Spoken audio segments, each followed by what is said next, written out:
Welcome to The Authentic Life with KL, the podcast where we throw out the rule book, where we dive in head first to the real and raw, unapologetic journey of living the best life. That includes lots of music.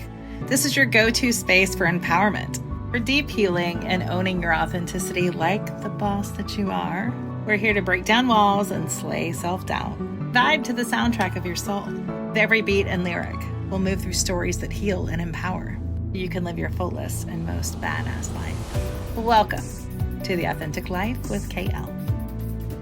All right, I have with me Jammie, the lead singer of the band Bosstel and the lead singer of Praise the Fallen. Welcome in. Thank you for joining me. Hey, no problem. I'm going to jump right into the question that I always do. And I always ask, what is something about you that the listeners or fans may not know? It could be something quirky. It could be just something that no one would really know. I thought about this and I thought it would be a cool opportunity to let you know I've got 3 songs in a B-flick movie.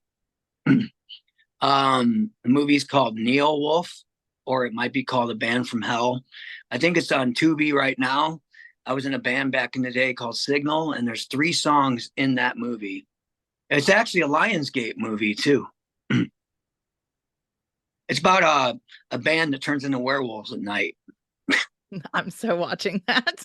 I so am. I'm a B movie girl. I love it. I love it. Called Neo Wolf. Yeah, it's kind of cheesy, but it's cool that I got 3 songs in a movie though. It's cool. That's so fun. That's so fun.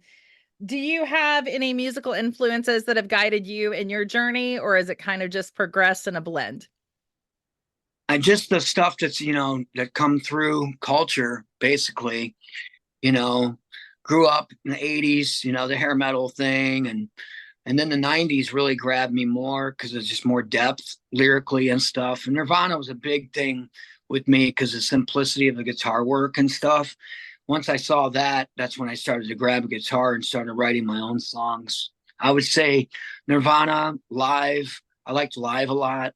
Candlebox. I liked a lot of 90s bands more. STP. My favorite band's Rush. I mean, I don't play music like Rush, but there is progression in some of my songs to where it's not, where I keep it interesting and it's not boring, Yeah. Yeah. Is music something that you've always wanted to do, or was there a pivot point for you that you were like, I have to do this now? Music was an escape for me. Like the way I grew up in that, I kind of get deep here, but I had, my mom was great, but my father's wasn't around. My real father left me behind, and I was raised by a stepdad that wasn't a good person. And the escape was music. I started pretty much, I joined band. I started playing trumpet. Like I was 8 years old, started playing trumpet. Then the drums interest me because I saw the drummers were cooler. And ended up being a marching band and concert band and jazz band and just surrounding myself with that whole world. All my friends in high school were in band and stuff. So a lot of it was marching band, 4 years of marching band in high school, but played trumpet throughout since the time I was 8. Then I played French horn. Then I dabbled with keyboards and stuff. So I think it was inevitable that I'd become a songwriter. Yeah. But then it was just making sounds and stuff and kind of escaping everyday life through music. Yeah, that is why I do what I do. I think that there is so much. We have all these different tools all around us as humans, and we don't utilize them to just help walk through our journey. And music is just one of those things that has been healing for so many. I know you have 2 bands, so but I want to talk about Praise the Fallen. Is there a story behind that name? Because I really love that name. I can only assume there probably is, but is there? Yeah, I tell people what the name means is we should, I feel we should be out there. There's a lot of broken people out there. Rather than breaking them, kicking them while they're down, we should praise them and maybe they wouldn't be as broken. So we should praise the fallen, as opposed to kicking the fallen when they're down already, that kind of thing. Yeah, it kind of goes against the grain of what happens on collectively. There's not very many people that will help raise or help those people that have fallen. And I think that's just where I want to come in and like shine on that for people to have a safe place anymore to be able to just Right. be, just go through your shit. And yeah. Right. Praise more people that they would be, like even like drug addicts or whatever. Give them love and praise them. Maybe they would come out of it more than making them feel bad about their poor decisions and stuff. So I guess that's we should praise the broken, praise the fallen, you Yeah. know. Do you have a song, and you can go through maybe if there's a certain one with each band, but do you have a song that you hold closer to you because of the experiences that you've had or the story behind it that you mind sharing with us? Well, I'm really proud of our newest single. It's called Low. Mhm. That bullying. I dealt with a lot of bullying, not just only in the music scene. When you get to where I'm at the level that I'm at, the smaller bands in the scene, they start talking about you and you deal with that. But I also, the way I grew up in my home and in school and stuff as a teenager and stuff. I was bullied a lot. And it was an anthem to those out there that are currently being bullied. And, we see the suicide rate going up from bullying, and I wanted to write a song about that and put it out there from my own personal experience as well through the words I wrote in the song Low. I think Low is real close to my heart. Yeah. Yeah, that's actually one that I wrote down because for me, I've done what not the podcast for 4 years, but I've grown the community and all the things that I've done over the past 4 years. And for me, when I was listening to it, you always have these people that you think are going to be by your side and they're supporting you, but then you find out that they really weren't supporting you. They were kind of just there along for the ride to kind of see. I don't know if it's what they could get or it was just comfortable for them, but then they disappear and then they have all these terrible things to say, which in fact aren't really true at all. Um, and so for me, I can resonate with that because you always go through this loss process, but usually you lose to be able to gain the things that are meant for you. So it's great, but it doesn't take away that emotional shit that you feel whenever Right. you're going through it. I have a similar story. I was in a very popular band from 2006 to 2009. We were sponsored by Jägermeister. We were really blowing up in town. Everybody wanted to be my friend. Everybody was following us. Long story short, we ended up open for Staying in 3 Days Grace. I played in front of 14,000 people on a Jaeger tour. We did a Hinder tour with Hinder, and we played with the Cult and stuff. So we were getting really popular. And I had a little taste of, I guess, kind of being a celebrity. But questioning is like, do you like me for me or do you like me for my band? Well, long story short, once the band broke up, a lot of those people disappeared. And then some of those people were on Facebook running their mouths about me. Like you said, they don't know you. They run their mouth about you. They believe, past band members that played with me in that band or whatever, spreading rumors are true and stuff like that. So I've dealt with that kind of bullying. And then there's a bullying in the scene where they're just, bands are always like rivaling with each other and like our band's better than them and they suck. And let's be real. That's how it really is. A lot of the backstabbing, these bands, rather than working together, they say they work together, but yet they're still, behind the scenes are talking about you and stuff like that. And that's where it came from. The chorus said, does it take you higher to make me feel so low? Does it put you in a higher place? You feel better about yourself now? No, Kind of it's a great, I mean, a great comparison because it is people, well, one, people just don't have space to make mistakes. We're all human. We're gonna all make mistakes. And when someone does make a mistake, boy, everybody certainly, most certainly points at that person. That way no one's looking at them. And then it turns into this big thing that really, if we all treated each other with respect and did what we should do, then it definitely wouldn't hold so quite a few people. harmful. Quite a few people that favored that band I was in a long time ago. But I think if they came snooping around now and what I'm doing now, they would like this much more. Because I focus, like I said on my Facebook, I say song is king, and that through all the bullshit, man, I just focus on the songwriting. I dealt with, being close to getting signed twice, working with people that left me to play with actual rock stars and stuff. And you could let it, you could let it falter you, or you can just be like, okay, what am I here for? I'm here to focus on the songwriting and put a message out. And to me, that's more important than the popularity or the media hype or whatever. The songs for me are really important, and to perform them, you know, and to make one person feel, something from that song means the world to me more than playing in front of 14,000 people. Yeah.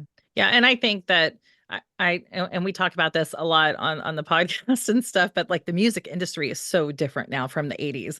It is not this rock star lifestyle unless you are Aerosmith, right? Or something like that. Like, Yeah, it's just not. You don't make the money that was there before. Like, you don't, the ticket prices, don't reflect a lot of income for you. Spotify and all the places you play music don't give you all that much. So it's just a completely different lifestyle compared to what it used to.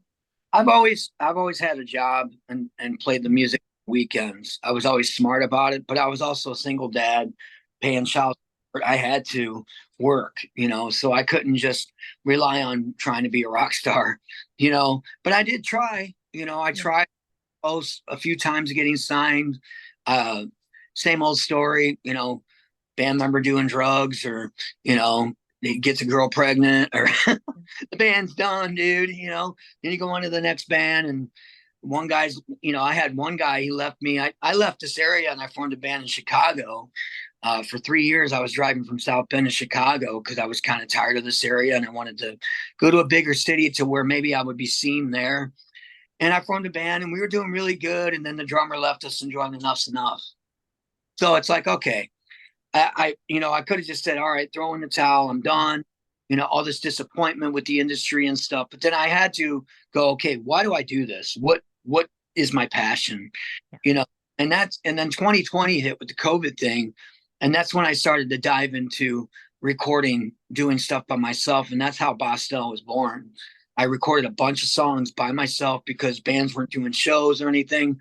So I invested in some recording equipment and I started to learn how to be a producer because I realized I like writing songs. That's what I like to do. It isn't, I love performing too. That's a part of it too, but I'm always going to be a songwriter. I love doing that. Yeah, it's good. I'm not one that is good with my words. So when people are good with their words or they can paint this beautiful picture, I think that it's just meaningful. I think it's more meaningful than a lot of people give themselves credit for. Like we talked earlier about someone being a good songwriter and they're like, yeah, it's fine. It's not that great. No, it's really an amazing, amazing gift. How has having the ability to write music supported your mental health through the ups and downs of life and journey of being a musician and just life? I've done that most of my life. It started out that way. It was escape for me, going through, look, as teenagers, we all go through the bullying and stuff. If you ain't a jock and you're not the popular kid and you're the band nerd, you're getting picked on, So what do? Some kids have no escape. They have no outlet. They go drugs or drinking, whatever. I went music. First, it started out just by playing the keyboard with my headphones on and just ignoring the world.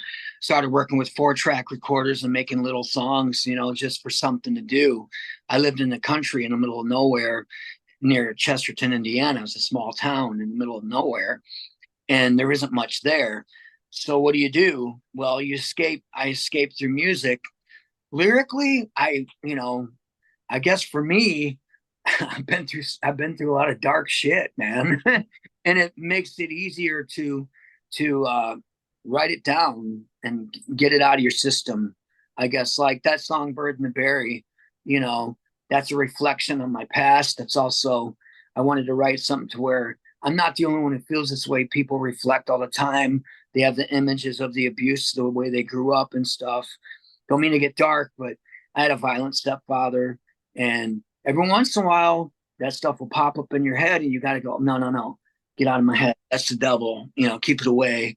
And you got to on the now and not let the past affect your future, and that's kind of where Bird in the Berry came from. You got to bury that burden if you want to move ahead, if you want to move on. You're doing the best you can. That's what I said in that song. that came from my own experience. I was having a bad day. I had a shitty boss who was being nasty to me, and I went home and I just wrote that song, just out of me. It wasn't always that way. I know many times when I would have a bad day, I would just go home and grab the acoustic and just strum on it and just start mumbling noise or whatever, and it would become lyrics. And it's important to me to write lyrics that make sense, because I used to write real deep lyrics that made sense to me but didn't make sense to others. So you have to draw the line where it's intricate enough and interesting enough, but it's also simple enough for the listener to understand you. You know, Sure. and for me, just the story of my life and what I've seen and experiences I've experienced. That's what I write about the most. It just works for me. Your experiences. I think that, and you are not getting too dark or bringing up anything that I don't absolutely welcome. I truly feel like when people, whether it be through music or talking on here or talking somewhere else, when you tell part of your story, it allows other people to know that, oh, they've been through that too, and they don't feel like they're such a burden. And so I appreciate anything that you give on that, because that's actually, I was going to talk about your newest release, which is The Burden to Bury, and ask you kind of the story behind it, because one, people always feel like a burden. They feel like a burden no matter what anymore. Like we as humans don't have those connections with people as much anymore. And if we're struggling, we don't want to talk to someone else because we feel like we're a burden. And so that was going to be my question. What was that about? Right, you're carrying the burden of the past in your mind, like the movie. I said it's like a movie inside your head.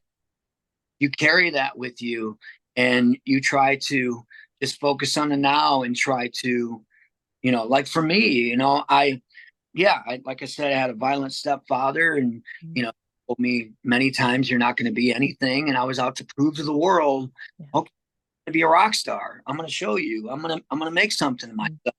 Didn't quite get there. I mean, I did all right. Like I said, open for Stain, and that was a pretty big moment in my life.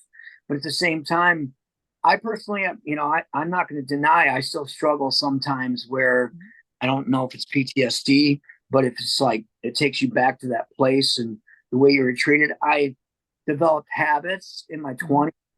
That's where the song "I'm Not Angry More" came from. That's And one I have down too. I was going to ask you about. yeah, what's funny about the that song "I'm Not Angry Anymore" is like I think we all use anger to keep ourselves safe. I do. Sometimes you see some pissed off person, acting all aggression, but behind that person there's a reason why they are the way they are. They've always been in what do you call it? Protecting themselves, defensive mode. Fight or flight. Because the way they grew up. Mm. If you grew up, being violated by your father or mother or whatever, you're going to develop that habit of being defensive. And, the way you keep your heart safe is by being angry, especially in our youth. We're like, anger, that's what gets me through. But you reach a point as you get older, it's like, man, I'm not angry anymore. I'm past that. I want to handle things completely differently than the way I used to. I admit I used to handle things not the right way. You want to fight? Let's fight. Yeah. I was tough like that. So for me, that song was like saying, I'm not angry anymore, but I have a way of writing words that other people can identify and go, yeah, man, I feel that. I'm not angry either anymore. You know what I mean? Just like the burden to bury. It's like we all have a burden to bury. Yeah. You let that weight bother you and ruin your life, or you can bury it, so you can move forward in life. You know what I mean? So inspiring songs like that, I like to write. Yeah. Yeah. The I'm not angry anymore. I do a lot of teaching and talk about like authenticity just with people and help them through their trauma and things like that. And anger is such a surface emotion, and it's something that keeps us safe. Usually, not always, but usually we have something that makes us realize, oh shit, I didn't realize I was such an angry person. Did you have something like that, or was it just a many instances to where you're like, okay, I need to change this? Yeah, I mean, I had instances. I mean, not prison or nothing like that, Sure, but sure. instances where I could have handled things differently than I did. That anger, you know, there are some people who think they know me now and they still, there's those people that judge you for your past, but they don't know you now. So some people still hold who you used to be against you. And just wanted to put out there, hey, I'm not that person anymore. Yeah. You go ahead and form your opinion who I used to be, or you can get to know me now. That's kind of what that song's about too. I was going to tell you, Dave Grohl said this actually, back in the day, if you were rebellious at home because the way you're being treated at school or stuff, schools would automatically label you learning disabled, because using to listen or whatever. No, it's the fact that we were rebellious and we just didn't care about that, I guess. I was like that. I was labeled learning disabled. I was put in special ed, and when you're put in that situation, the kids in school, they're making fun of you and pushing you around and stuff, but you don't know the situation. You don't know. I had no control of this. They put me here anyway. Might be too much, but all of that made me who I am. I just had a guy who I went to high school with. I will not put his name out there, but he said, man, he goes, Low, dude, that song Low. He goes, man, I was bullied throughout high school. I was pushed around by the kids and stuff. He was a little slower, a little short dude and that. And he thanked me for writing a song. He goes, dude, he goes, and here's a guy, he's about my age, and he's still dealing with that. He still thinks about those kids that bullied him in high school. That was 30 years ago. I told him, I say, man, you just got to let it go. You got to get up the next day and say, hey, that was just a part of it. Those kids were assholes or whatever. I actually had a guy apologize to me at my class reunion. I ran into a guy. He was like, was I an asshole to you? I'm like, yeah, he apologized to me. But the funny thing is, I learned from him at the time. He's like, yeah, man, my wife just left me. I'm going through a divorce. And so it's something triggered in him where he was reflecting back himself going, man, maybe I have been an asshole this whole time. You know what I mean? And it's just opened my eyes to like, hey, you know what I said to him? When he said, I go, hey, man, it's not a big deal. I said, if it wasn't for you, I probably wouldn't have pursued what I've pursued and who I am now, So thank you for that. Yeah. You made me who I am, Yeah, those hard times, even the really ones that are unspeakable, they really do. And I'm not going to say it makes it easy to make us who we are, but it really does shape and mold who we are. And then how we choose to handle it and grow through it is, up to us ultimately. But I love the idea of him apologizing because I'm a big self-reflection person. I've learned a lot from just talking with people from veterans, who suffer with PTSD or just anyone who's had any sort of trauma, that the self-reflection can be mind-blowing because you realize like, oh, I did that because that's what I knew how to do. But very rarely do other people give you grace to grow through that as well. So I love that you kind of come through that story of like, I was an asshole, but I'm not so much anymore, and not angry anymore. Well, if you watch the video for Low, or for the fallen video for Low, at the end, the bully's crying in the mirror, because the next video is going to tell you the story of what's going on with him at home and why he's being mean to that kid. We call him Tommy in the video. Why is he being mean to that kid? It's because the way he's raised at home. So when my friend who told me, he's like, yeah, man, I'm still mad at that guy from 30 years ago. I'm like, dude, you don't know what he was going through at home. He might have been throwing his weight around because he couldn't do it at home. His dad might have been knocking him around or something. I look at that like that. You know what I mean? So though I have that in my past, I have been bullied in high school, and I've had a few people betray me, and I've had some bad luck in the music industry. I've had, all of that. It comes with this territory. When you try to put yourself out there, and the bigger your brand is, the bigger your name is, trust me, someone's going to come along hating on you. I will not let it distract me from getting better at my songwriting, getting better at my performance, and my goals to succeed and take Praise the Fallen as far as I can. Yeah. No, I think that that's all you can do. And I think I think that even people who talk, negatively or try to bring other people down, I don't know that necessarily I would consider them as bad people or anything like that. I think they're just stuck in a different place of healing. That once there's a difference between speaking your truth, right, which is what your truth is, or going after someone to tear them down. That's two different things. And I think it does take some grace, right? And growing up to be able to see that everybody really is just people, even in the music industry, just people. I've seen some crazy things in the music and they're just people. Right.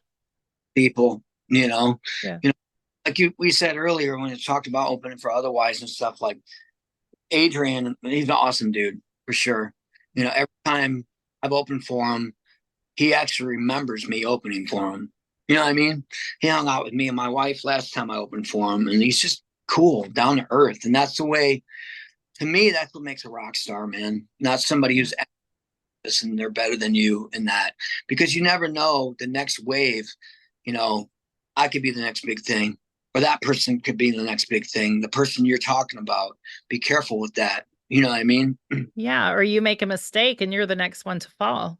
It's not, it doesn't take a whole lot to fall, and you can just as easily be on the bottom as you are the top. And Oh when yeah, Adrian, he has that gift. We talked about that in the podcast. He has that gift to make you feel like you're the only person that matters in that moment. And it's such a beautiful gift. yeah. I'm just me. For me, I just want people to know that guy's just a down to earth guy. He works Monday through Friday like everybody else, and he just has a passion for music, and he's done it as far as he can. Now, if smaller minds like in my area here, they might think, well, that guy thinks he's all that. He thinks he's this because he posts all this music all the time. And it's like, no, I'm an empty nester. My kid's gone.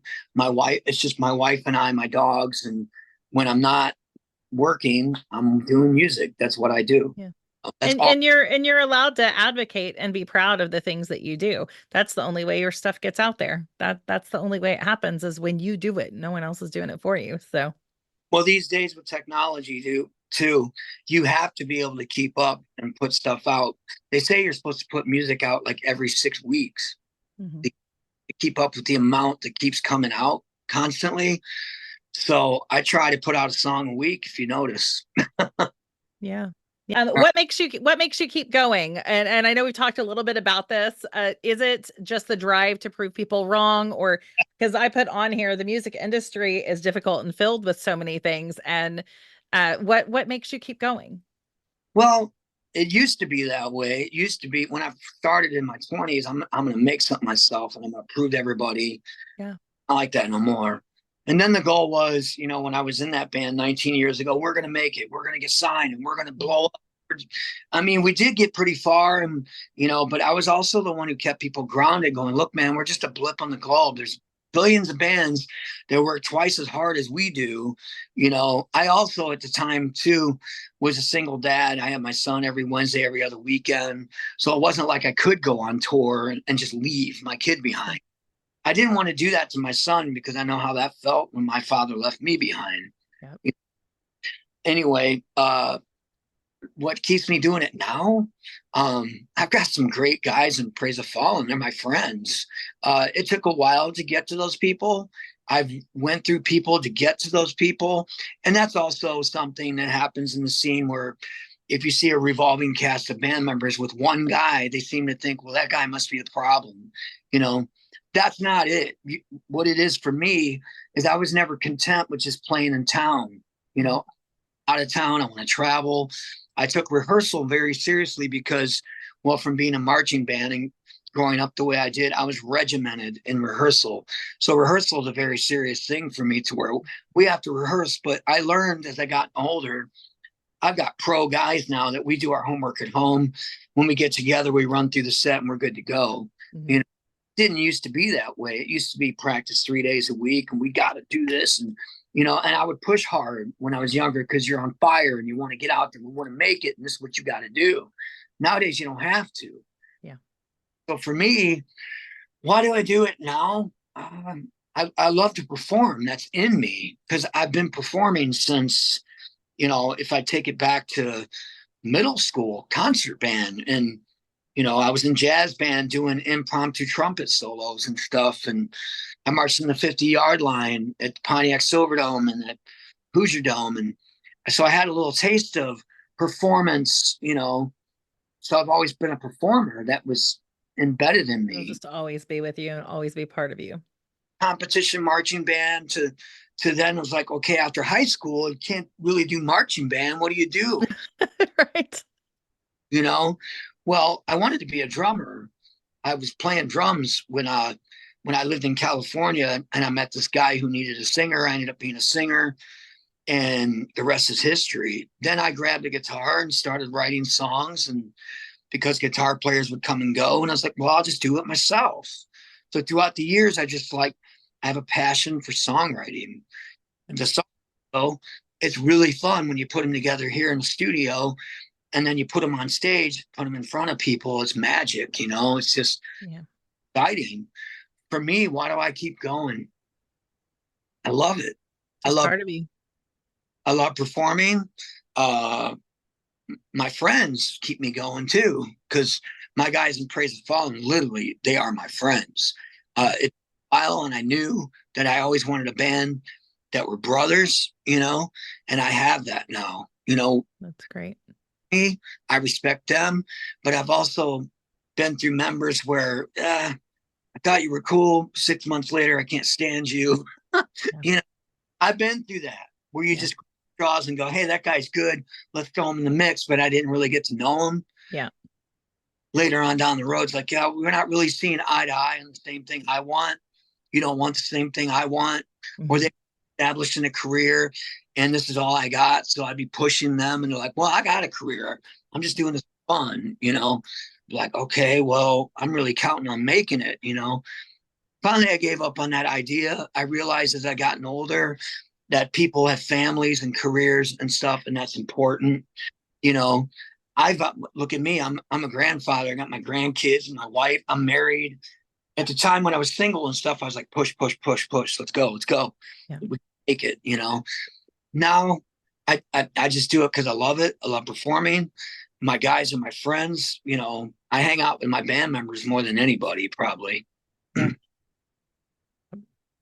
Well, that's great. I'm glad you finally have gotten there to where you have them. What do you have coming up in both bands? Do you have any new music, new videos, tours, anything like that? Well, Praise the Fallen is going to be dropping a new video. We're going to be dropping a single first. We're going to let that single circulate.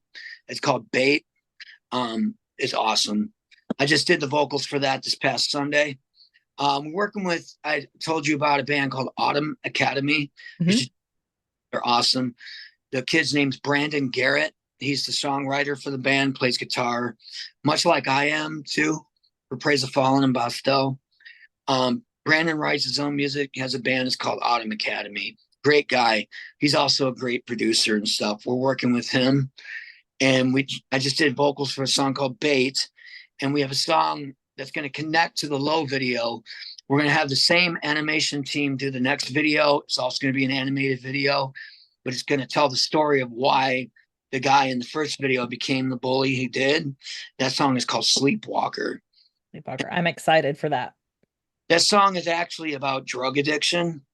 I won't go into it, but I had a personal experience with somebody who was addicted to fentanyl, and they were very close to me. And what that drug can do to people. The song is actually from the drug perspective, is what I wrote it. It's pretty cool. It's got this Tool element to it.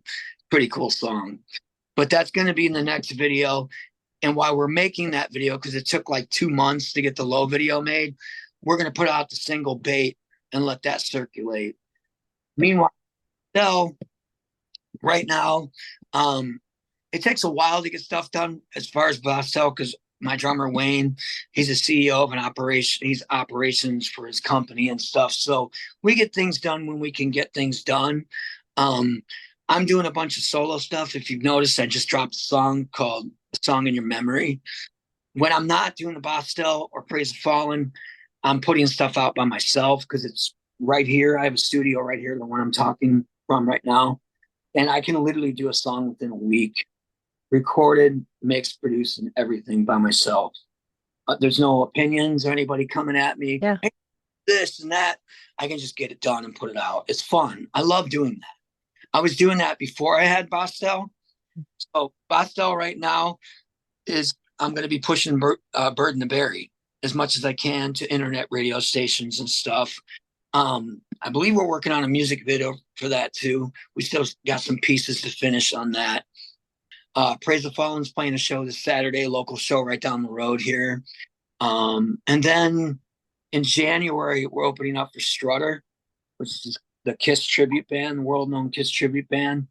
And then I'm doing some bookings. This is when you sit down and do bookings for spring and summer right now. So nice. You have lots of movement, lots going on. So I always end the podcast with this. I like to collectively just pull information from everyone. If you had someone come to you and they were struggling with abuse or with a very dark time in their life or depression or anything like that, what is some words of wisdom you could give them to keep them here and for them to make it to the next day? that's tough. Everybody goes through that. I've went through it myself too. I just lost my job 2 weeks ago. And it affected me for a couple weeks. But there's always a light around the corner, I guess, when you least expect it. Like, just an example, I lost my job 2 weeks ago. I can't really go into it, but it was pretty hurtful. I felt betrayed. I put a lot of time into that place and that. And I went to another place that I used to work at like 10 years ago. And the guy that was talking to me about possibly hiring me said, yeah, man, I remember you from 10 years ago. He goes, you were a great worker and you could fix anything. And that what I learned from that was like, wow, man, I do make an impact when you don't think you are. So sometimes you get so down on yourself, you don't feel like you matter, but you may matter more than you think you do to somebody else. Never knew, that I'm sure they had several employees since me 10 years ago do that job for them to remember me. That gave me a spark and go, okay, well, maybe there's a reason why that didn't work out. There's something to look forward to. Not saying that job's going to hire me, but that still gave me a spark going, yeah, I do matter. And someone remembers that, Yeah. So, and the fact that they remember something so positive of you as well, because sometimes we only focus on the negative things that people say, but the fact that they remembered you in a positive way is really great. I know that's so important. Where can everyone, the listeners and fans, find your information? Do you have websites? Is it on Spotify? Where can they find it? for Praise the Fallen, it's ptfband.com. Bosstel is bosstelofficial.com. And then you can hit me up on Facebook. I run both pages, just Jammie Bosstel. My name's spelled Jammie Bosstel. So, yeah. Do you have Instagram, TikTok, anything like that? Yeah, I need to work on that still. I know Praise the Fallen has Instagram. Bosstel does have a TikTok. I need to use it more often, but I figure I just put it out when a video's done or something. I put that up, and I'm not TikTok. I'm too busy writing songs or doing stuff else, or I don't have time to mess around with TikTok all the time. And that's something I notice some people, you have to constantly be on that to get your or whatever. And yeah, I get the numbers matter and stuff like that. I'm not trying to be famous. I'm just, I feel that if I write the right song, the people are going to gravitate towards my bands. Yeah. The people that need it will find it. Right. Exactly. Yep. All right. Is there anything else you want to share with us? No, just, remember, song is king. Thank you for joining us on this episode of The Authentic Life with KL, where we explore the powerful intersection of healing and music. If you enjoyed today's episode, please give a follow and share with your friends. You can find more information about The Authentic Life with KL and Kitty Lynn at kittylynn.com, KITTYLYNNE.com. so much for listening.